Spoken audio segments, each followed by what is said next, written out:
يا من صليت بكل الأنبياء، يا من في قلبك رحمة للناس،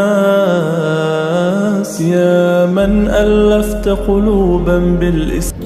Mohamed Bahaidar, FM, thank you very much for coming. I'm proud and humbled to have been one of the founders of FM from 202 to 206.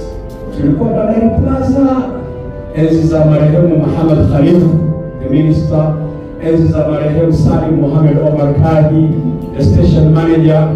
Hivi hiyo hayato bado yuko ile saa 12 za jioni. Ifuatayo ni dira yetu msomaji ni mimi Ahmed Abdullah. Waziri wa masuala ya kigeni wa Marekani. Mnaniarifia uhondo huku. Waziri wa masuala ya kigeni wa Marekani Mohamed Rais leo amewasili mjini Cairo kwa mazungumzo na Rais Hosni Mubarak kuhusiana na mustakabali wa baadaye wa Mashariki ya Kati. Karibu sana. Tafadhali karibu. You take me back right. I believe FM was the first ever radio station to be licensed in this country apart from KBC. Assalamu alaikum warahmatullahi wabarakatuh. Watu wamechoka. Wachangamshe kidogo. Okay, kidogo at least kwa interaction sio? Nisikae kidogo kama tumeboeka. Kwa majina naitwa Dr. Mohamed Bahaidar. I have a Doctor of Philosophy in Management. I'm a researcher who has covered over 2,000 books in research in matters of biology. I've managed to solve over 10,000 cases worldwide. I'm a motivational speaker who has been invited in Malaysia, Thailand, and so many other places. I'm an author of 5 books published in America and UK. I'm a recipient of the most distinguished award in the Middle East, North Africa, and Asia. The CEO of ICRA FM and also considered as the most educated youth in East Africa.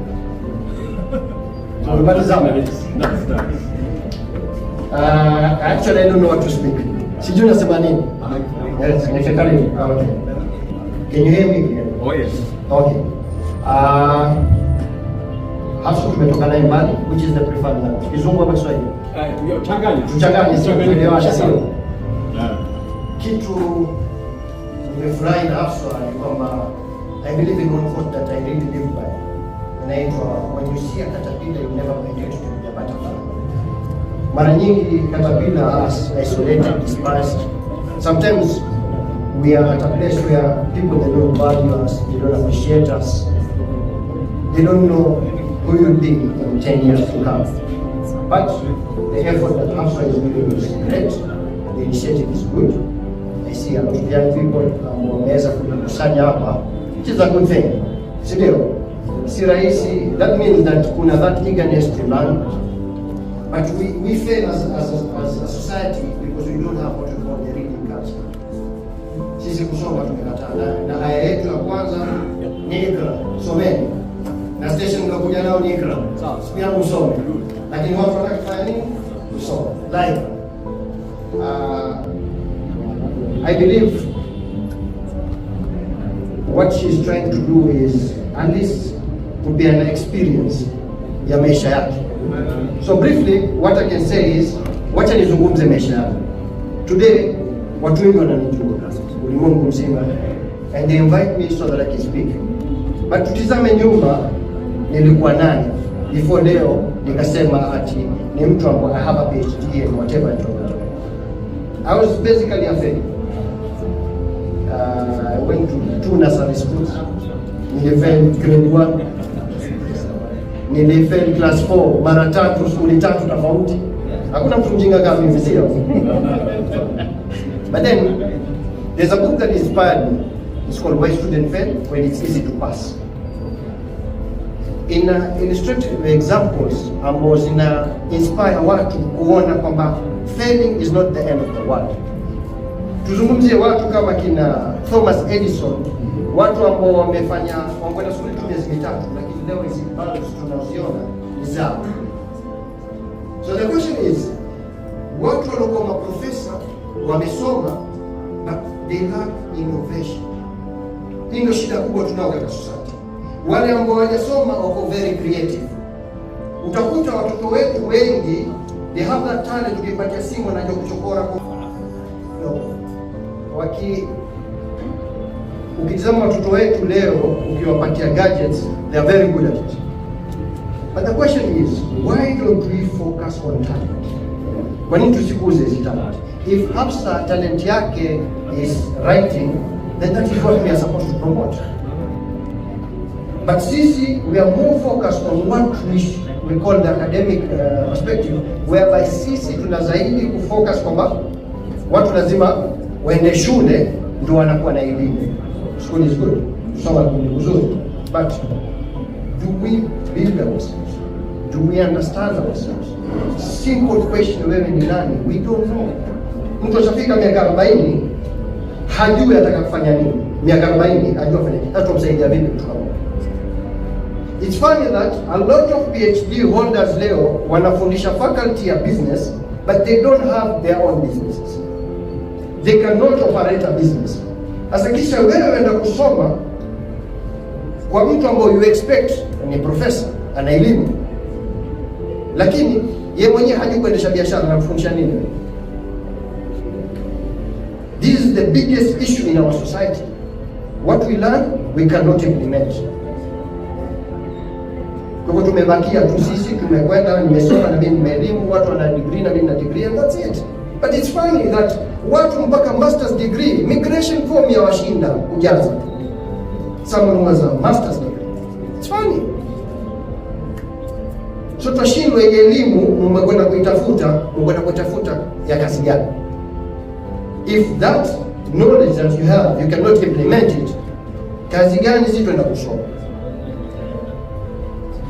I feel we have a lot to discuss, a lot to learn from this. Lakini at the end of the day, it is our own initiative kufika kule ambapo tunataka. And I know it will take a lot of hard work. I know it will take a lot of failures for us to grow. But we learn from these failures. Human beings are supposed to become someone. So mwanadamu mpaka awe kitu hajakuwa mwanadamu.